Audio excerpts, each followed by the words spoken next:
ಇದಕ್ಕಂತಾನೆ ಕಾಣದ ಕೈಗಳು ಕಾಯ್ತಾ ಇರ್ತವೆ.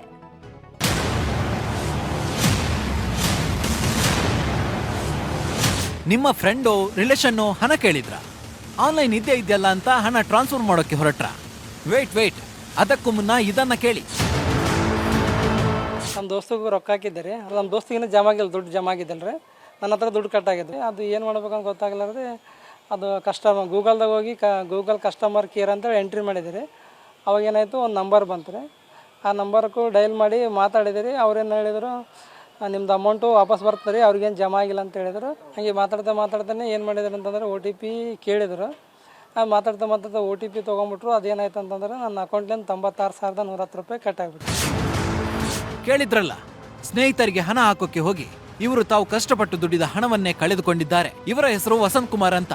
ಯಾದಗಿರಿಯ ಬಸವೇಶ್ವರ ಬಡಾವಣೆಯಲ್ಲಿ ಚಿಕ್ಕದೊಂದು ಅಂಗಡಿ ಇಟ್ಕೊಂಡು ವ್ಯಾಪಾರ ನಡೆಸ್ತಾ ಕುಟುಂಬ ನಡೆಸ್ತಿದ್ದಾರೆ. ಕಳೆದ ಆಗಸ್ಟ್ 19ನೇ ತಾರೀಕು ಸ್ನೇಹಿತನಿಗೆ 8,000 ರೂಪಾಯಿ ಹಣ ವರ್ಗಾವಣೆ ಮಾಡ್ತಾರೆ. ಆದ್ರೆ ದುಡ್ಡು ಟ್ರಾನ್ಸ್ಫರ್ ಆಗಿರೋದಿಲ್ಲ. ಹೀಗಾಗಿ ಇಂಟರ್ನೆಟ್ ಅಲ್ಲಿ Google pay customer care number ಹುಡುಕಿ ಅದಕ್ಕೆ ಕರೆ ಮಾಡ್ತಾರೆ. ಇದೇ ನೋಡಿ ಇವರು ಮಾಡಿದ ಎಡವಟ್ಟು. ಮೊದಲು ಇವರು ಒಂದು ನಂಬರ್ಗೆ ಕಾಲ್ ಮಾಡ್ತಾರೆ. ಸರಿಯಾಗಿ ಕೇಳ್ತಿಲ್ಲ ಅಂತ ಆ ಕಡೆಯಿಂದ ಮತ್ತೊಂದು ನಂಬರ್ ಇಂದ ಕರೆ ಮಾಡಿದವರು ಅಕೌಂಟ್ ಡೀಟೇಲ್ಸ್ ತಗೊಂಡಿದ್ದಾರೆ. ದುಡ್ಡು ವಾಪಸ್ ಬರುತ್ತೆ ಅನ್ನೋ ಖುಷಿಲಿ ಅವರು ಕೇಳಿದ್ದನ್ನೆಲ್ಲ ಕೊಟ್ಟಿದ್ದಾರೆ ಅಷ್ಟೇ. ಅಕೌಂಟ್ ನಿಂದ ಬರೋಬ್ಬರಿ 96,000 ಎಗರಿಸಿದ್ದಾರೆ ಖದೀಮರು.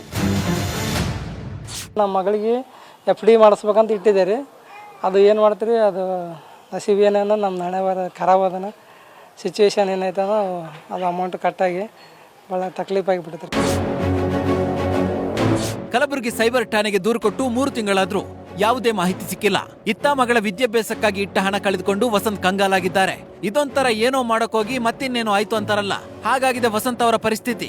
ನಮ್ಮ ಎಚ್ಚರಿಕೆಯಲ್ಲಿ ನಾವು ಇರಬೇಕು. ಇಲ್ದೆ ಹೋದ್ರೆ ನಾವು ಬೆವರು ಸುರಿಸಿ ದುಡಿದ ಹಣದಿಂದ ಇನ್ಯಾರೋ ಬಿಂದಾಸ್ ಆಗಿರ್ತಾರೆ. Eerayya Hiremath, news first, Yadgir.